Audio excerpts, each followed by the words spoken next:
cereal for the first 3 days instead because they fear, wrongly, that this early milk is too strong for a tiny baby to digest.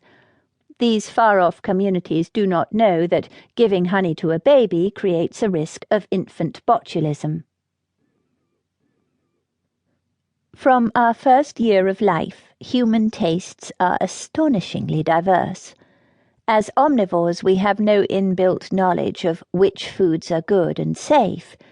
Each of us has to use our senses to figure out for ourselves what is edible, depending on what's available. In many ways, this is a delightful opportunity. It's the reason there are such fabulously varied ways of cooking in the world. But we haven't paid anything like enough attention to another consequence of being omnivores, which is that eating is not something we are born instinctively knowing how to do, like breathing. It is something we learn. A parent feeding a baby is training him or her how food should taste. At the most basic level, we have to learn what is food and what is poison. We have to learn how to satisfy our hunger and also when to stop eating. Unlike the anteater, which eats only small termites, we have few natural instincts to fall back on. Out of all the choices available to us as omnivores, we have to figure out which foods are likable, which are lovable, and which are disgusting. From these preferences, we create our own pattern of eating as distinctive as a signature. Or that's how it used to be. In today's food culture, many people seem to have acquired uncannily homogeneous tastes, markedly more so than in the past.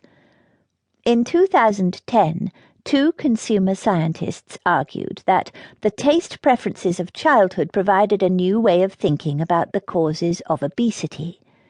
They noted a self-perpetuating cycle. Food companies push foods high in sugar, fat, and salt, which means that children learn to like them, and so the companies invent ever more of these foods that contribute to unhealthy eating habits. The main influence on a child's palate may no longer be a parent, but a series of food manufacturers whose products, despite their illusion of infinite choice, deliver a monotonous flavor hit quite unlike the more varied flavors of traditional cuisine. I went to the cinema with one of my children recently. We stood at the ice cream concession, and I realized with a jolt that almost all of the options other than plain vanilla contained chocolate in one form or another. Would we pick mint chocolate chunk, or cherry chocolate chunk, or chocolate ice cream with chocolate brownie pieces, or caramel ice cream with pieces of caramel chocolate?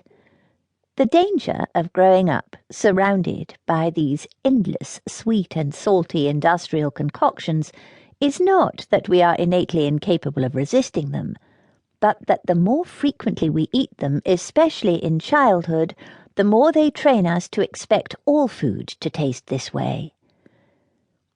Once you recognize the simple fact that food preferences are learned, many of the ways we currently approach eating start to look a little weird. To take a small example, consider the parents who go to great lengths to hide vegetables in children's meals. Is broccoli really so terrible that it must be concealed from innocent minds? Whole cookbooks have been devoted to this arcane pursuit.